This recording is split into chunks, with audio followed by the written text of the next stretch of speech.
നമുക്കെപ്പോഴും എല്ലാവർക്കും കഴിവുകളുണ്ടായിരിക്കും. ഇപ്പോൾ പാടുന്ന ആൾക്ക് പാടാനുള്ള കഴിവുണ്ടായിരിക്കും, എഴുതുന്ന ആൾക്ക് എഴുതാനുള്ള കഴിവുണ്ടായിരിക്കും. പക്ഷേ ഒരു ഗുരുവിൻ്റെ കീഴിൽ നമുക്കൊരു ശിക്ഷണം കിട്ടുമ്പോഴാണ് അതിന് പ്രോപ്പർ ഡയറക്ഷനിൽ അത് വർക്ക് ചെയ്യപ്പെടുന്നത്. അത് ഏത് കാര്യത്തിലായാലും, ഏത് വർക്ക് നമ്മൾ ചെയ്യുമ്പോഴും ഒരു ഗുരു നമുക്കുണ്ടായിരിക്കേണ്ടത് അത്യാവശ്യമാണ്. അപ്പോൾ ഇത്രയ്ക്ക് ഒരു ലെജൻഡറി ആയിട്ടുള്ള ഒരു മഹാപ്രതിഭാസം എന്ന് തന്നെ പറയേണ്ടി വരും. മലയാളത്തിൻ്റെ ഒരു പുണ്യമാണ്. മലയാളത്തിൻ്റെ ഒരു പുണ്യവും ഒരു ഭാഗ്യവും ആയിരുന്നു ശ്രീ ലോഹിതദാസ് സാർ എന്ന് പറയുന്നത്.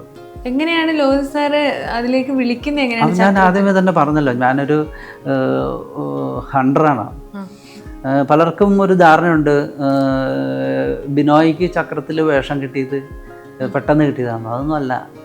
ഞാൻ ഏതാണ്ടൊരു 50ഓളം സിനിമകളിൽ ഒരു സീനും 2 സീനും ചെയ്തിട്ടുണ്ട് ഇതിനു മുൻപ്. 50. അത് അതിനു വേണ്ടിയുള്ള സ്ട്രഗിൾസ് എന്നൊക്കെ പറഞ്ഞാൽ ഒരു പക്ഷേ നിങ്ങൾക്കത് മനസ്സിലാകുമെന്ന് എനിക്ക് തോന്നുന്നുണ്ട്.